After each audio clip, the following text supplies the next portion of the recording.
Radio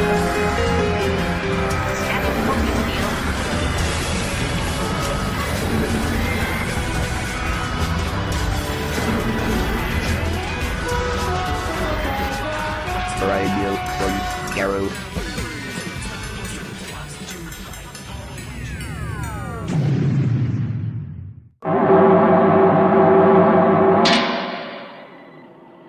Hi, I'm Adam Purcell from Staggering Stories.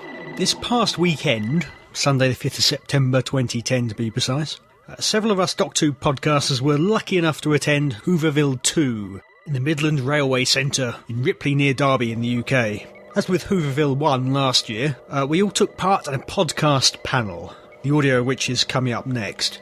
After the audio for that panel, we will then have another, much shorter, recording of a few of us sitting around a wooden table in a train station after the convention finished, for our reactions and our thoughts on the event. But wasting no more time, except to say thank you for Michael from the Tin Dog podcast providing the audio for the convention panel, and for James from the Doc2 podcast for the post-convention discussion audio. Here's the first piece, the convention panel itself. Yes, Whooverville was our podcasters panel. I want to really pay tribute to the way various podcasters have run this event, both last year and this year, and have really had a success as last year and this year. It's been fantastic. They've done us a really big favour. They were a highlight of last year's event, I feel. Excellent podcasters panel last year. And this year we said, look, we're going to give you half an hour. So, can I introduce you to Stan? So, he was going to be here today, but he made a special from Staggering Stories. This is going. From the Staggering Stories podcast, Mr. Adam J. Purcell.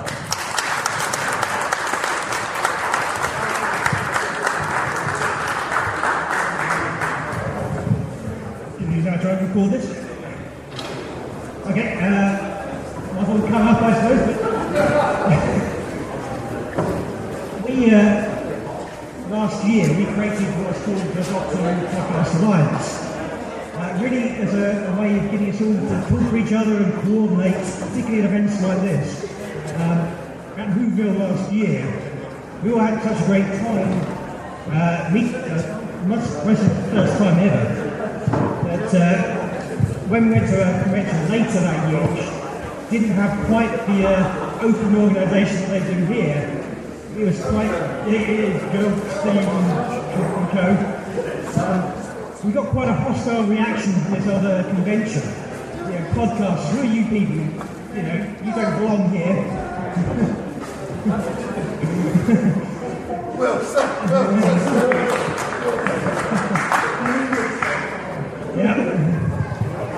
So we thought we should get together as a united front for any organisations which have a problem with us, don't understand us.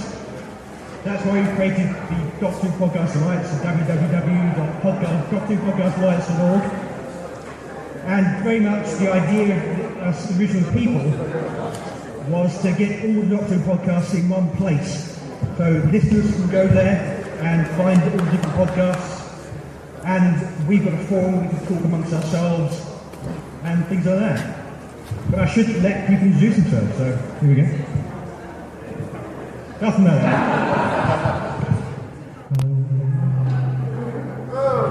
I'm so sorry. The TARDIS seems to be interfering with the sound, I'm sorry. My name's Michael, I'm host of the Tin Dog podcast, been going for about 4 years now. I have one listener, that's him then. And I'm also, sounds like an Alcoholics Anonymous meeting, and I'm a member of the Doc2 Podcast Alliance. Yes. None of us have very good mic technique. It's a shame, really, because we're podcasters, but let's not go there. And this is Tom. Hello, my name's Tom, and I'm an alcoholic. So my name's Tom. I'm one of the three hosts of the Doctor Who podcast. Alongside my colleague James, and a man who can't be here today, Mr. Trevor Gench. I'm Luke, host of the Mighty Doctor Who podcast, or Tmudwhoop for short. I've been doing this podcast for about 2.5 years. It's all mostly on video, and the early episodes are all shot entirely on location in Russia, so that's quite a lot of fun. Hello, I'm James. I'm a third of the Doctor Who podcast. I don't know if Tom made it clear or not, but Trevor can't be here because he's in Australia. Perhaps that's not such a good excuse after all, perhaps, but there you go. Okay, and this is Tim. I'm Tim from Tim's Take On. That man over there designed this t-shirt for me, so say hello to Mr. Chin. Well, that's his Twitter alias at least. If you get to know him better, you might find his real name out. Hello, I'm Keith, also known as Real Keith from the Staggering Stories podcast with Adam, or El Presidente. We do a fortnightly podcast with 3 other people who unfortunately can't be here through various circumstances. But, I'm Adam, again. I'm Scottus, the Dirty Who's Doctor Who podcast. We have a different format to these gentlemen. We get very, very, very drunk and snore. Paul Wilson, the Who cast. I think I've been doing this for 6 years. Yeah, I'm like the grandfather of the Doctor Who podcast. Nice to meet you all.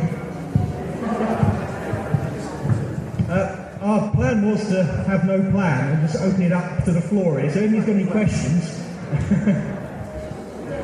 Nobody wants to know. Right.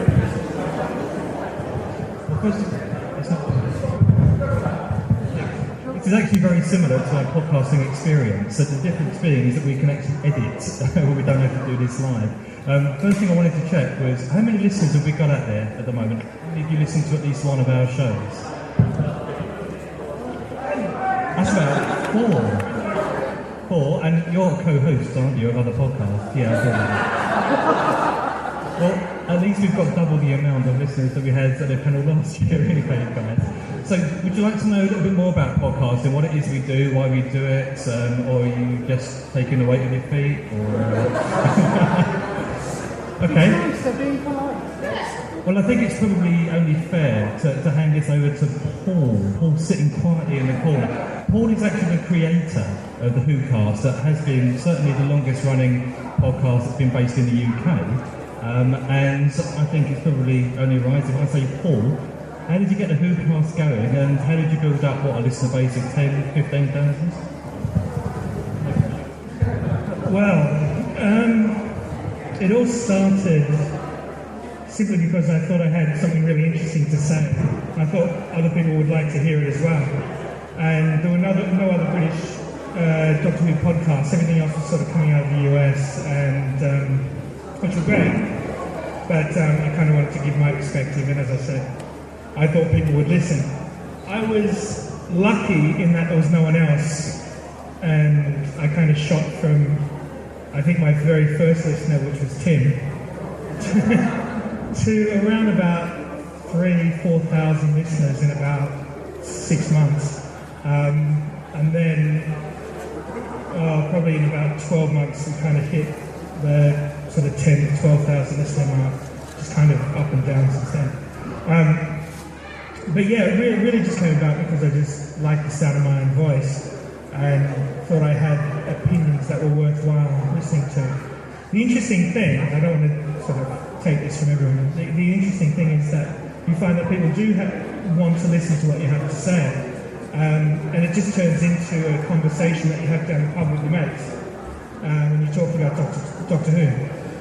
And I think when I first started, it was just me sort of just rambling on, and then I got other people involved, and I met with Seb and became regular hosts of this podcast. And it does become a dialogue, and I can't speak to myself, but I think I can only speak to myself, but I think the dialogue is something important for all Doctor Who fans. It's something that we go to these conventions for, is to talk to other people and share our opinions on the series and so forth. And, we're just, the only difference is that we just kind of are egotistical enough to think that other people want to listen to our conversations.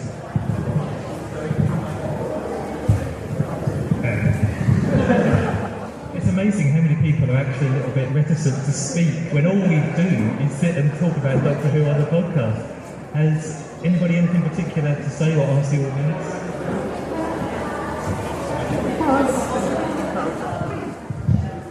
Just for an example, one of the things that I'm sure we're all going to be covering in the next shows that we do, and often we use Skype, so basically we're sitting in a room by ourselves chatting to people at the other side of the world, and we're not next to each other. So what do we think about the next series being split into 2 halves? There we are. It's a conversation topic. I'm sure we'll be covering it anyway, so there you go. I personally think, there you go. No, it's alright. As far as I'm concerned, it's a way of getting rid of the Dr. Light episode. You only have to make 13 episodes next year instead of 14, including Christmas. You'll get 2 cliffhangers, and you can do the Christmas show, and my favourite, a Halloween episode. Yes, finally! So, that's it, really. Anybody else got anything else to say? Because that was my opinion, and I'm used to talking by myself, to myself, on my own little show that I just ramble on, really. Please, God, someone edit me.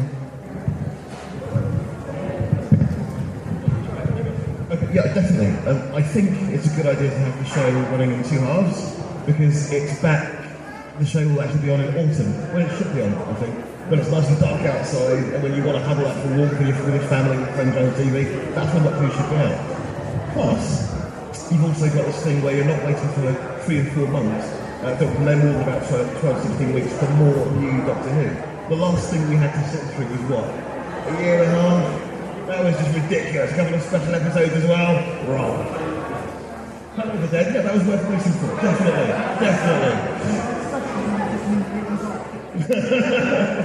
But no, I think it's a great idea to spread the show out a bit more so there are fewer gaps. I'd just like to pick up on a point that Michael made. He suggested that it might be an end to the Doctor Light episodes. I wonder whether that will actually be the case, because they're still going to be filmed together, so you never know.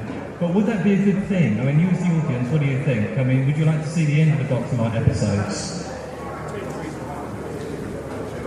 Oh, follows the answer. That's no fun. Okay. The whole reason that Doctor Who's been split into two, it's the same series but split in 2 halves, is simply so Moffat can do the second series of Sherlock. That's the only reason, so he has enough time to write both. Is this going to happen every year from now on, or is this just one off, or is it a transitionary phase and move it to the autumn permanently? I honestly think it's more to do with the following year. You've got the Olympics and you don't want Doctor Who split up or shoved in anywhere. You might as well have it in a whole block in the autumn where we belong, and see some shaking heads, so over to the shaking heads. One thing, it's Doctor Who. The other thing, sport. Sport has the greater weight. It will be split up, whatever has happened, it will be shoved around the... So you shove it somewhere where it's a bit safe? No. I think they'll shove it where it's a bit safe, and then maybe 1 week put it on at 5, another week put it on at 7, another week put it on at 4 o'clock. So I'm stuck in town and have to get a taxi back to watch Doctor Who because I've forgotten what the time was. Any other theories as to why Stephen Moffat and the production team have decided to take this decision? I think that's a point of view. I think it's 3 episodes of Sherlock. He could do that, in the evening. Are you saying that basically all Moffat has to do is watch Granada Plus and copy everything that Jeremy Brett says, and then go, but he's got a text message instead? Nobody noticed that one. Very good. Has anyone seen Sherlock? Oh wow, that's the best response we've had from it. Let's leave Doctor Who, let's go on to Sherlock. We're getting more of a response that way. But wasn't it brilliant? A completely innovative way of telling a very, very old story, really, that we all knew about. I thought it was fantastic.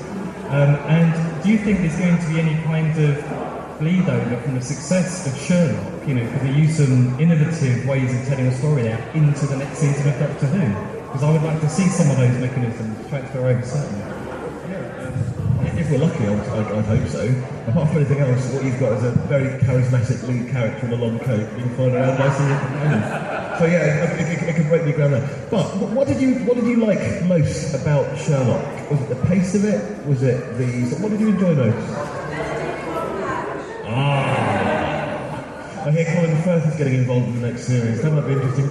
I'm lying. Does anyone out here do podcasts themselves? Do you actually have your own podcast working? Okay, very lovely. Well, okay, as you got going, what was the biggest hurdle to overcome when you started podcasting?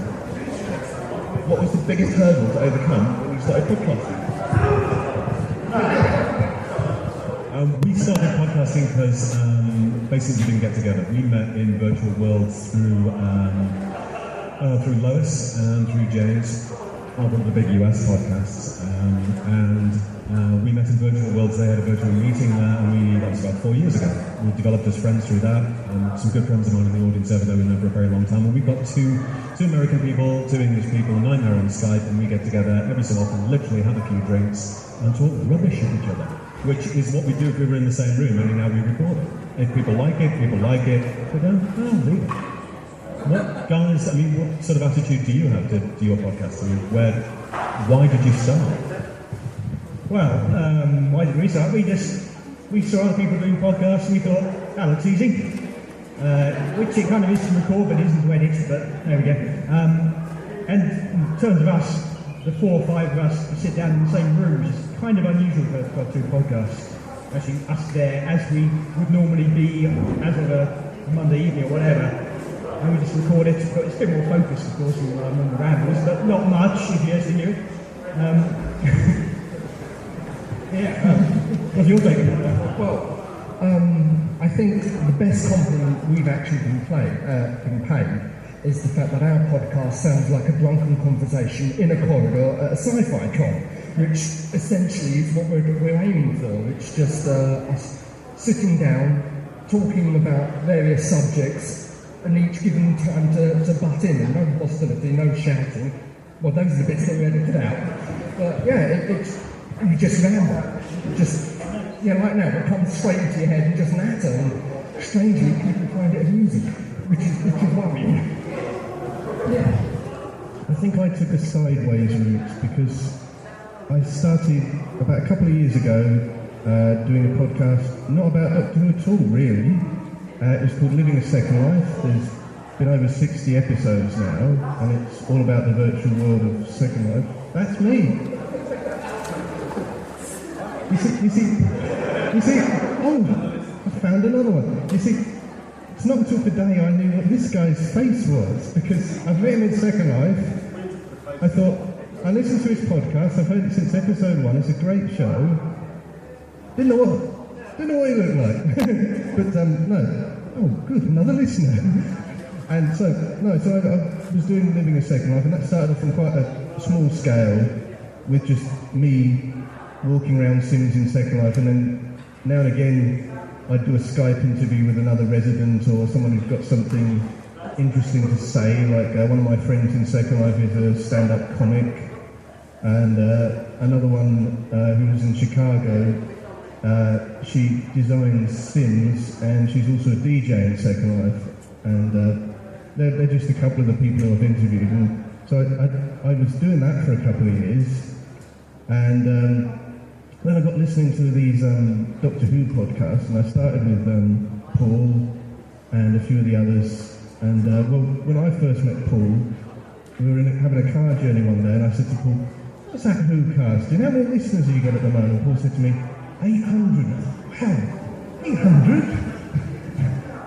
And now he's sitting here with about 12,000, and we still don't know how he does it. But no, we don't all have huge audiences. I think we just do it, and me and Michael are fine examples of this, because we just sit in a room and talk into a microphone. We just have a passion for Doctor Who, and we like talking about it. And 13 of my episodes this year have been literally me doing just that right after the episode has aired. The credits are rolling, or Doctor Who Confidential has started. I grab my recorder and I go, maybe not for long, like for say 3 or 4 minutes, what did I think of it? I'll go on the internet, what's the immediate reaction?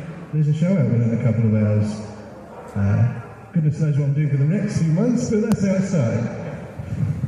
Well, I think it's interesting how these podcasts start, because I think I'm into podcasting for a completely different reason, and it's because I like arguing with people, you see. And I can argue with myself, but it does get a little bit surreal if you just record that. So, Tom is my current co-host at the moment, and see, we love it really. But it's just fun to come up with different points of view. Ultimately, we all have one thing in common, not just the co-host on the show, but all podcasters. We all love Doctor Who, and we all love expressing our own, what we hope is a unique version or interpretation of the show. And as I said, I got into it initially, again, I have to say, through Paul's initiative that's really trailblazed. He's the English podfather. We have to call him the English one because there's another one over in the States with Lewis, the Podshock. And the rest, I think, is history. It's something I thoroughly enjoy, and it's great to hear back from the listeners, and it's great to hear other people enjoying our product, and it's good to see that we have some people here who haven't got up and walked off and got lunch. It's fantastic. As I mentioned earlier, my early days of podcasting were over in the former Soviet Union. I was living in St. Petersburg at the time, in 2006, I think, and I started doing this podcast for people back home to find out what my life was like. And I was starting to listen to Doctor Who podcasts at the same time, and I suddenly thought there's a gap in the market. Podshock's really, really, really long. The Tin Dog podcast is a little shorter, maybe I can go even shorter again. And so I just put up 30 seconds of audio of me saying, hello, I'm about to start a really short Doctor Who podcast. Does anybody want to subscribe? And then I submitted it to iTunes. And a couple of people subscribed, so I thought, well, let's go with this.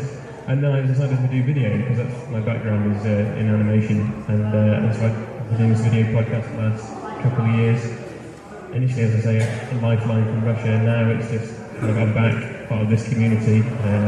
That's another thing, really, being part of this group of people, most of whom you meet online, here online, and then you get to come to something like this and properly hang out with them. And that was really kind of my motivation behind doing it, just to be part of something bigger than myself. And as people have said, to contribute my own unique video take on it, shoving my bearded, Philip Maddock-esque face onto the airwaves.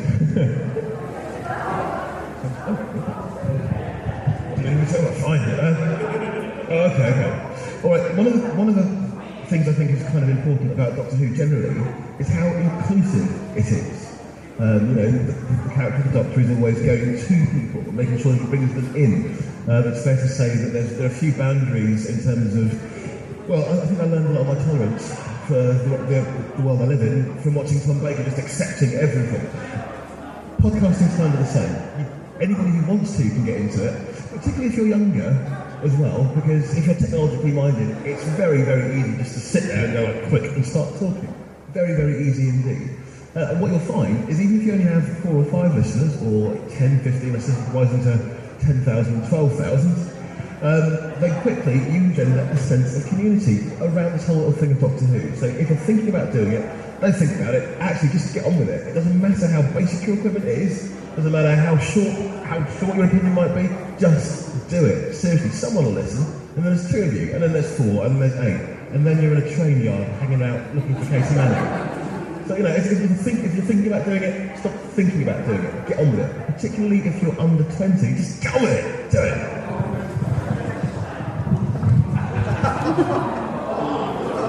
Also, for anyone that's, for me personally, and I don't know for anyone else, but for me personally, it really did change my life in a lot of ways. Being a Doctor Who fan since I was, a kid, or from as long as I can remember. By doing this, it got my name out there, and people got to know me, and it meant that I was able to get involved with things like Big Finish and the creation of the audios of Doctor Who, and then going forward now being introduced to the production team, and then fortunately, and I feel extremely lucky for the production team to sort of turn around to me and said, well, we like what you do, we like what you have to say, we don't always agree with it, but here we go, here's review copies, here's preview copies and things like that. And if you have something to say, then just as we just said, go out and say it. And even if no one listens, maybe that one person will. And if you're really interested in Doctor Who and you want to get involved, it's a nice, easy way. Particularly if you've got no talent, just like me. Although,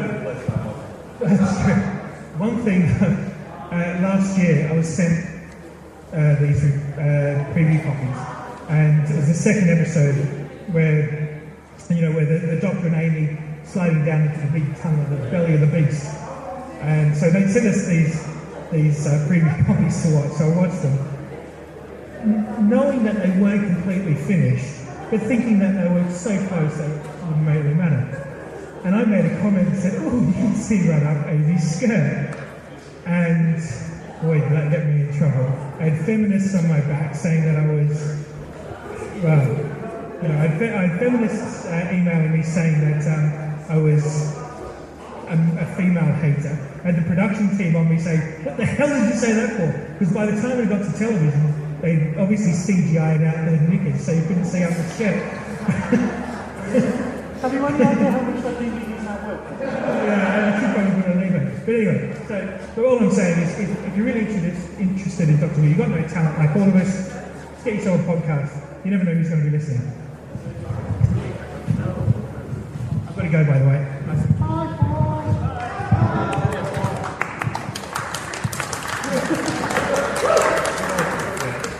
Just like Paul was saying, the opportunities that this alliance kind of brings up as well. I mean, last year I came to this convention, just went up to Colin Baker on spec saying, "Can you do something for my podcast?" And obviously he doesn't know me from Adam.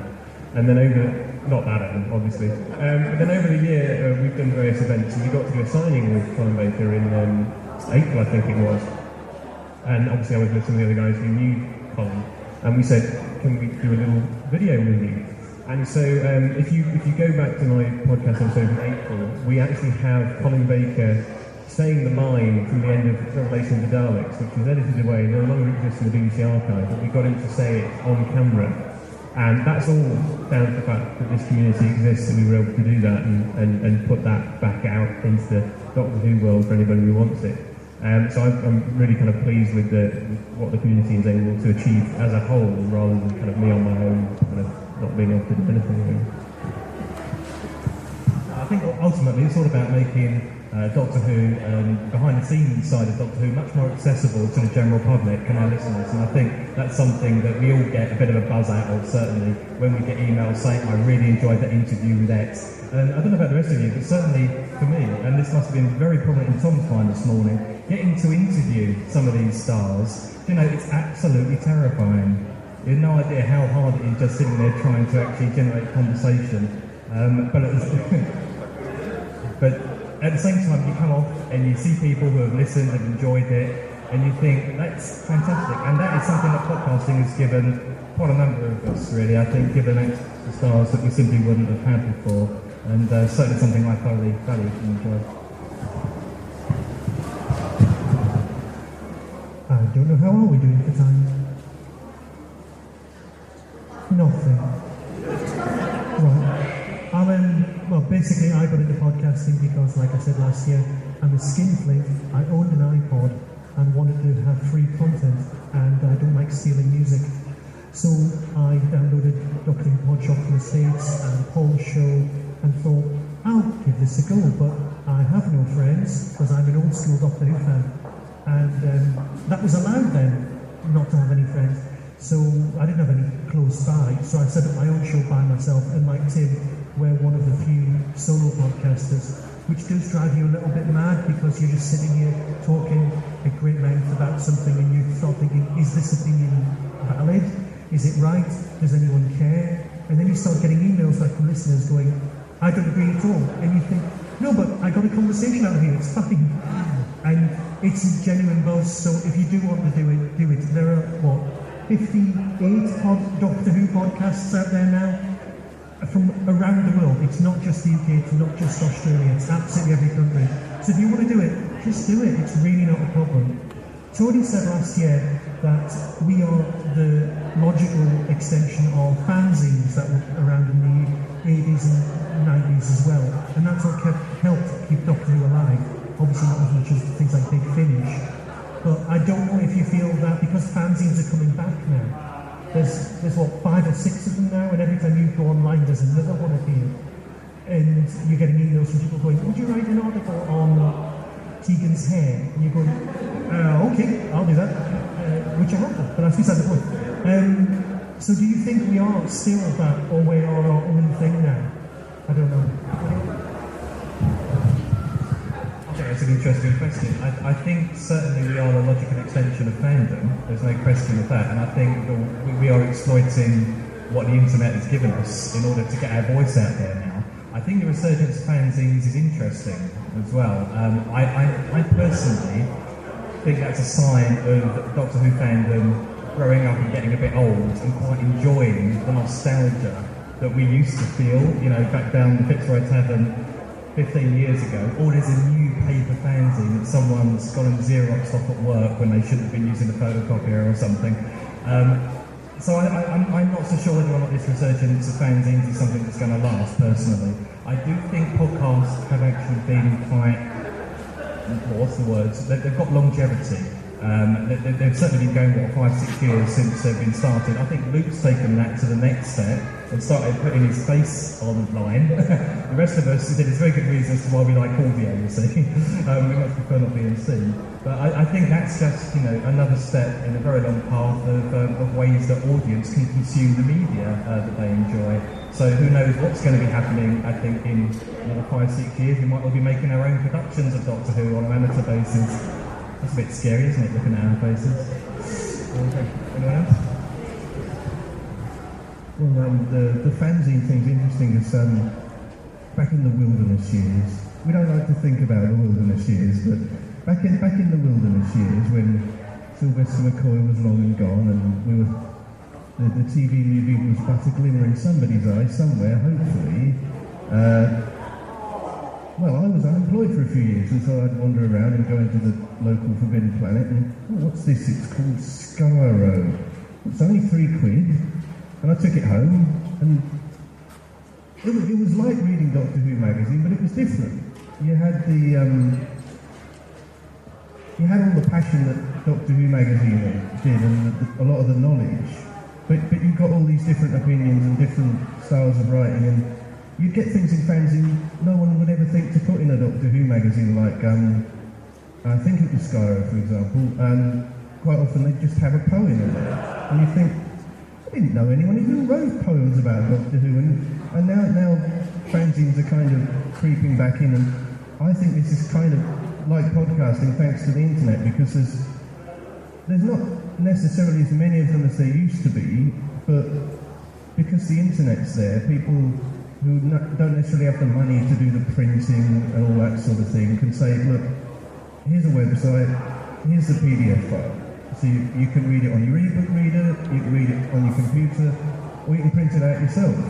But either way, it cuts all the costs, it must have been one of the things preventing a lot of fanzines from happening in the first place a few years ago. Anyone else? I don't know if anybody remembers that back in the day, in the late 80s probably, there were audio fanzines, which we send to £1.50, and they send you back a tape with them reading out the fanzine, that sort of thing. In many ways, podcasts are just that, which maybe we shouldn't forget that heritage. Another thing about fanzines compared to DWM is, maybe I'm talking out of turn here, but I feel like DWM is sort of a fine line. You can't really criticise too much. Whereas fanzines and podcasts, we can say whatever we feel like within, don't be sued, but yeah. Oh yeah, we all love to do dialects, yeah, of course we did.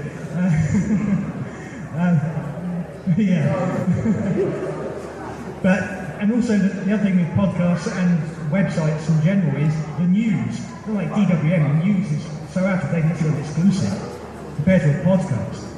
Everything you read in DWM, you've heard on the podcast weeks ahead of that. And that's where the internet and podcasts and really come into their own. And poor DWM, we can all along the tooth. I think that's controversial, but true. but true. One other point I might pick up with Adam, Daleks, new or old. How many are in favour of the new Daleks? None. Tom doesn't count. It's alright, you use glasses, it's fine. Okay, now that debate could go on for such a long time, so I think a yes or no question is the best way to phrase it. It's a simple no with me.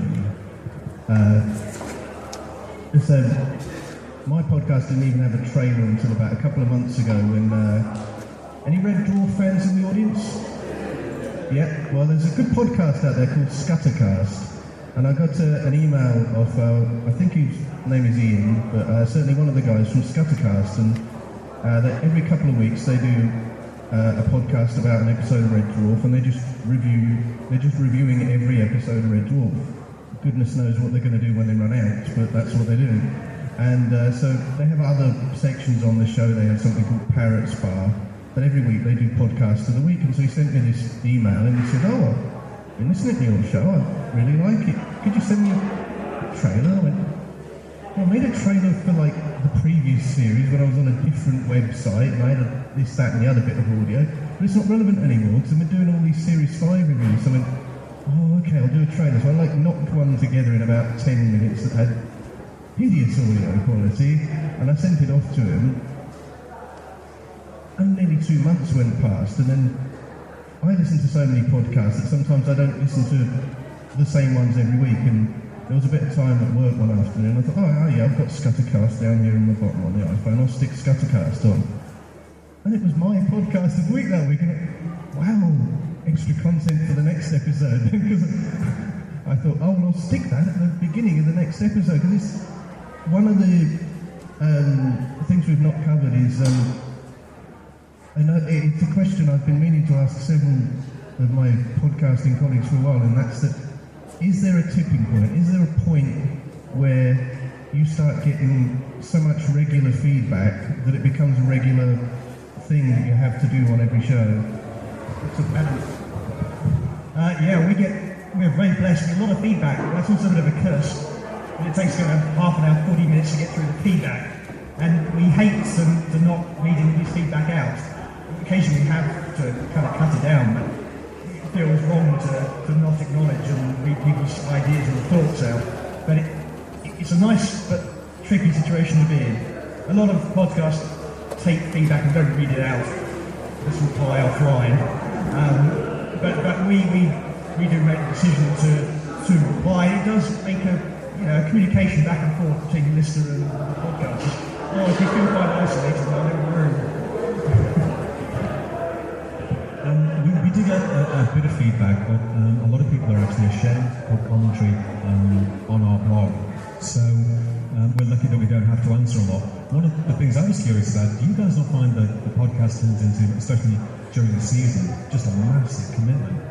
We only do a half-hour podcast, and it takes about 8 hours to edit it. It seems incredible. It just takes such a massive amount of time. Some of the hour-long podcasts, God, Terry, one of our contributors, took over the podcast editing. It took her 50 hours to edit one podcast recently. Do you guys just get totally swamped? Well, we natter and we talk. That's something like a 3-hour conversation. But this poor lad here has to spend a week editing down, cutting out all our fluffs and things that we can't say online. Or So it is quite a commitment, especially in mid-season hits, doing it weekly, and that again, all the spare time he has is to cut it down. So the technical, the praise that I can't give this guy, just for sitting in his small room with a candle, sort of cutting, that's it. So it does take certainly from our side, it does take quite some commitment. Everyone tries to get in a word. Anyone? Well, the editing thing, I end up saying editing. What's this editing? Because when I started this whole Doctor Who podcasting I thought I've got to come up with a way so I'm not tied to a computer for a week. And so for 13 weeks during the series, it's literally me recording for 5 minutes and sticking a beginning and end theme tune on it. And for about 9 weeks or 10 weeks before that, I suddenly discovered the hell that Adam J. Purcell is, because I thought, I know what I'll do. There's a couple of months before Doctor Who comes on, I'll do a show about the Doctor, each actor every week, and include little clips from film, bits of film and TV they've done over the years. It's a nightmare. It is a nightmare, because you're just searching around, finding these things, and you've got to slot them in, and plus I don't have a lot of the kit that some people have. It's just something to record, something to edit, and that's all I have. And I suddenly saw a smile of recognition from Michael. Right, okay, I think we've been on stage for quite long enough, so I'd like to say thank you very much indeed for sticking with us this time. Do you find it interesting? Do it again next year, just for Steve's benefit? Wonderful, thank you very much indeed, and thanks everyone on the panel as well.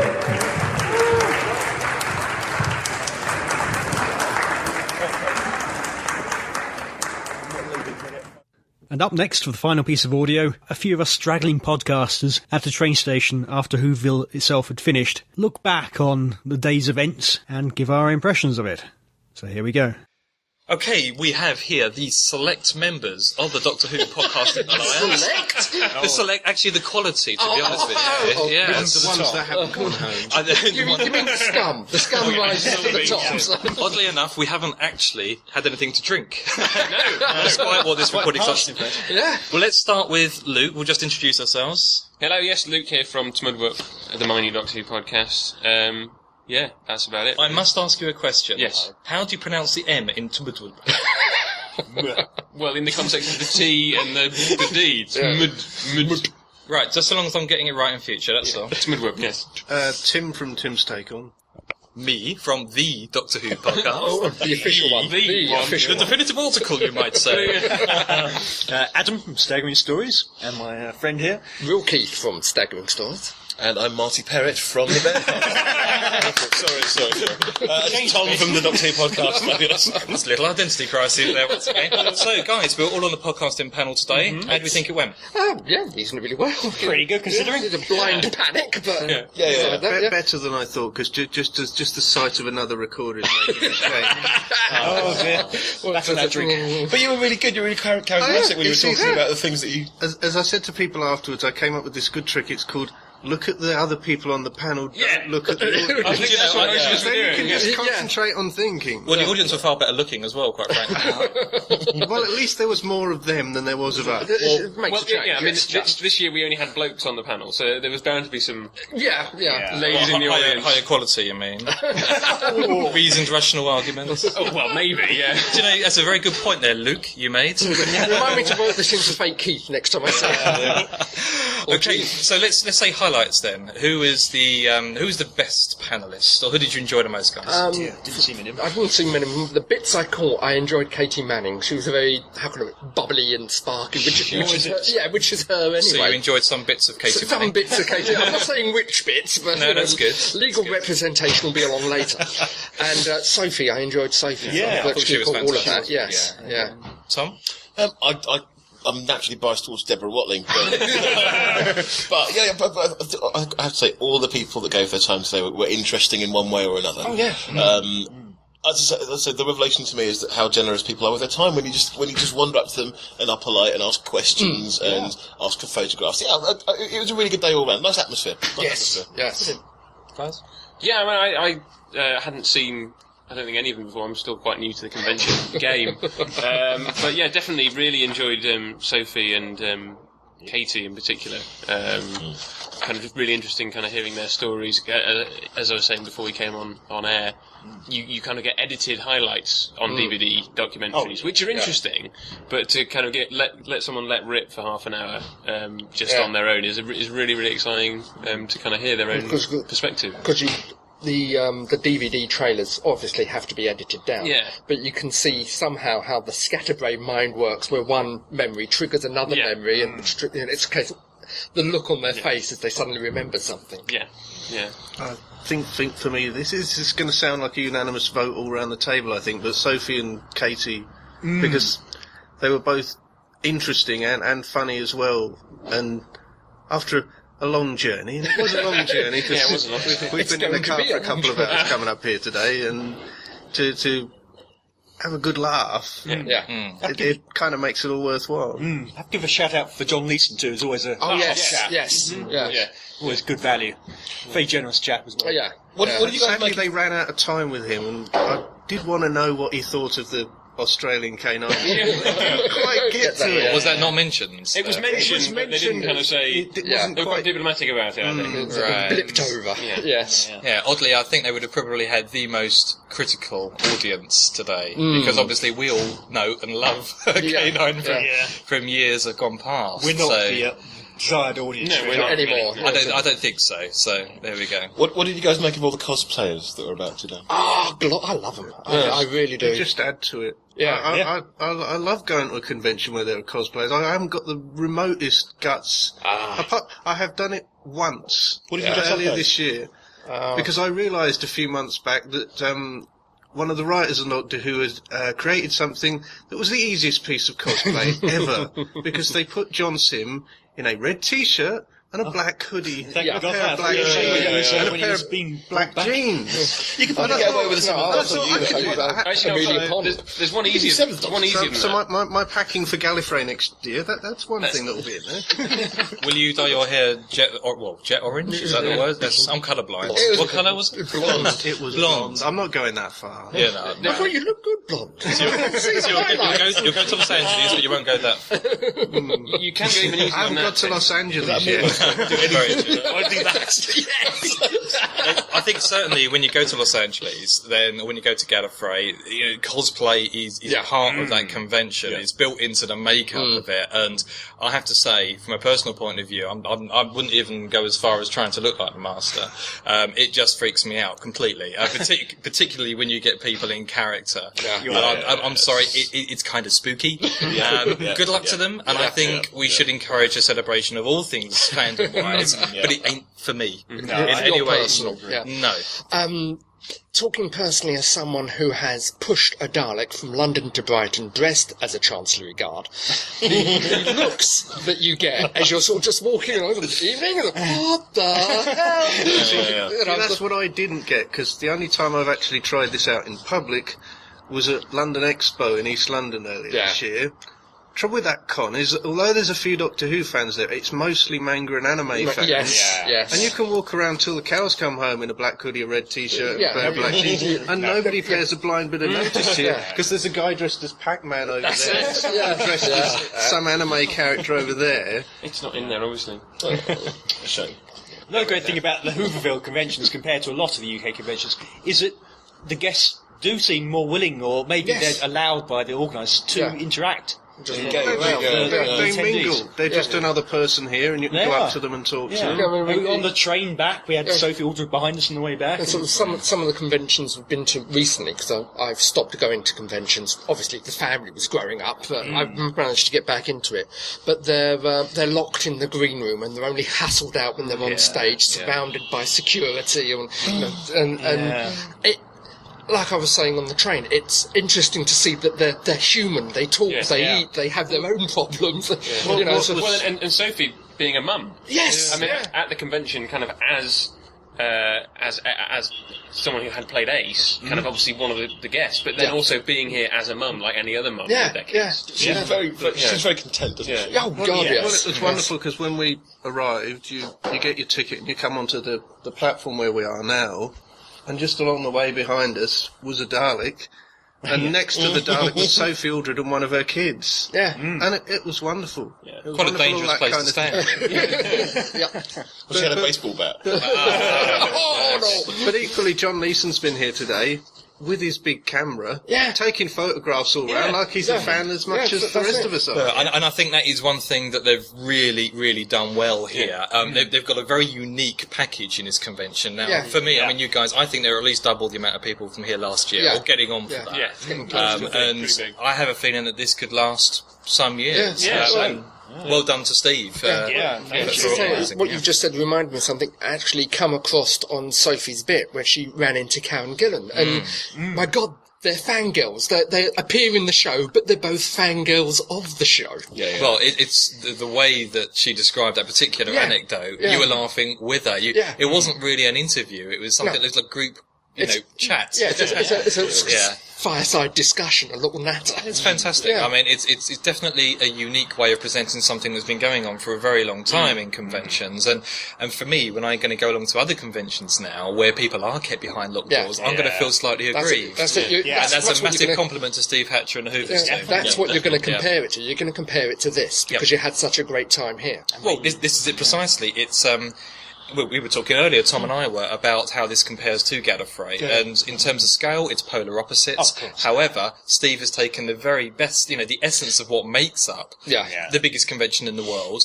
and probably translated it into what is probably the smallest scale convention, because it is basically a shed, and he's done it very, very well. And so what I have noticed is also taken on board what was wrong with last year, i.e. the autographers in the same area. So the natter from the autographers would overpower the what's going on Wade Auditorium, what is going on stage, and he's taken that on board and just moved it slightly away. So we're that much better. No, and he's learning. I think he's still in the early days of learning, and that was a very clear improvement on last year, certainly. What did you think of the improvement about having the maintenance and the painting of a train going next to the main stage? It was the first thing I noticed as I walked into that train shed this morning. I thought, the atmosphere is intoxicating. I thought I can smell paint. But the honest thing is, by the end of the day, I couldn't smell paint. I don't know if that's good or bad. No, I couldn't smell paint, but I was beginning to see colours. Pretty hard.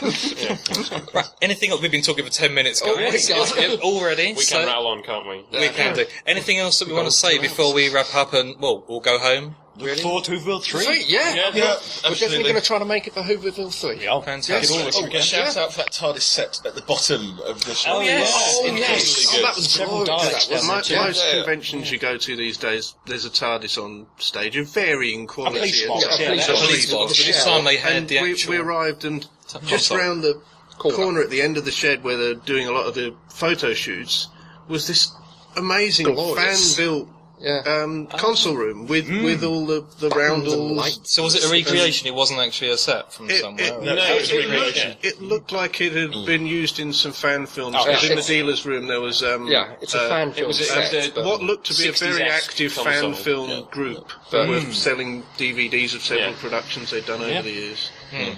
Anyway, I think that's a resounding thumbs up for Whoverville 2. Make sure we're all putting our thumbs up. Double even though you thumbs. can't see. And do you know what, guys? They actually are. They actually are. Trev, get yourself over here. You'll love it.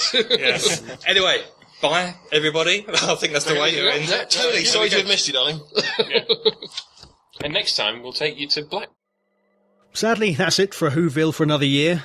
I think it's fair to say great times had by all. And I certainly like to thank the Hoovers Doc 2 group, and Steve Hatcher in particular, for organising a wonderful event again. Also, of course, thank you to the guests and the other attendees and podcasters, all without whom it would not have been anything like as good as it was, and has been for 2 years running now. In fact, there's already talk of a Whoverville 3 in 2011. I'd highly recommend attending if you can. But anyway, that's it for this year. So thanks for listening, and goodbye.